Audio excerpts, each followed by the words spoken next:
Retour à plateau, mesdames, messieurs, pour signer le dernier acte de ce numéro de mercredi 30 octobre 2024. 5 sur 7 matin va donc descendre, mais pas sans vous donner ce qui fait donc l'actualité. Allez, mon cher Marcel, rebonjour. Bonjour de nouveau, bonjour à tous. À la SORTB,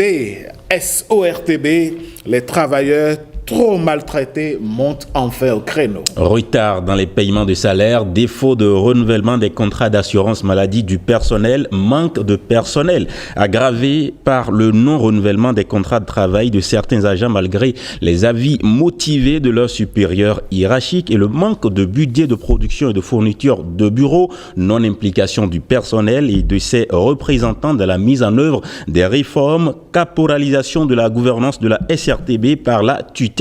Et que peut-on lire encore dans les médias ce jour? Les travailleurs de l'audiovisuel public haussent le ton, observent Matin Libre, exaspérés par un management marqué de mesures en porte-à-faux avec les standards de l'audiovisuel, générateur de dysfonctionnement. Les travailleurs donnent enfin de la voix.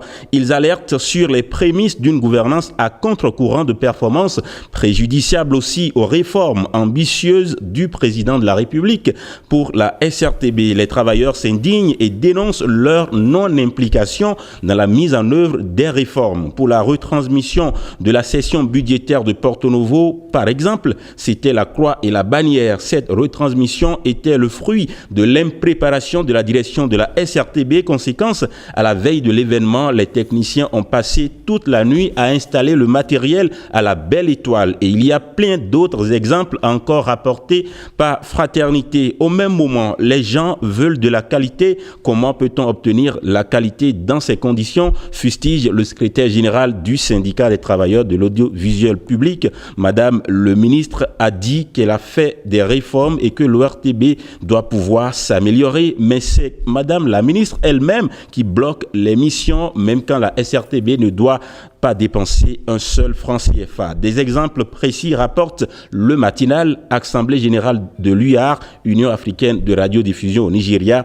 On a envoyé le courrier à Madame le ministre pour qu'elle puisse délivrer l'ordre de mission pour la délégation qui doit partir au nom de la SRTB. Le courrier n'a jamais eu de réponse jusqu'à ce jour. Or, la SRTB n'avait pas à dépenser un seul rond pour ce déplacement. Il est arrivé des fois où nous avons confirmé le voyage, ils ont réservé des chambres d'hôtel et nous ne sommes pas partis, rapporte le matinal. La direction générale n'est plus capable d'acheter régulièrement de l'encre selon le secrétaire général du syndicat relayé par les médias. Exemple précis, au service de la production de la télévision, l'encre de l'imprimante qui est là aujourd'hui a été achetée par les agents eux-mêmes. C'est pareil au service de production de la radio, ce sont les agents qui depuis quelque temps se cotisent pour acheter l'encre juste pour imprimer. Pire, c'est qu'il est arrivé qu'un prestataire soit allé à la direction des relations publiques pour obtenir une facture et il s'est proposé lui-même d'acheter l'encre pour qu'on puisse lui tirer la facture.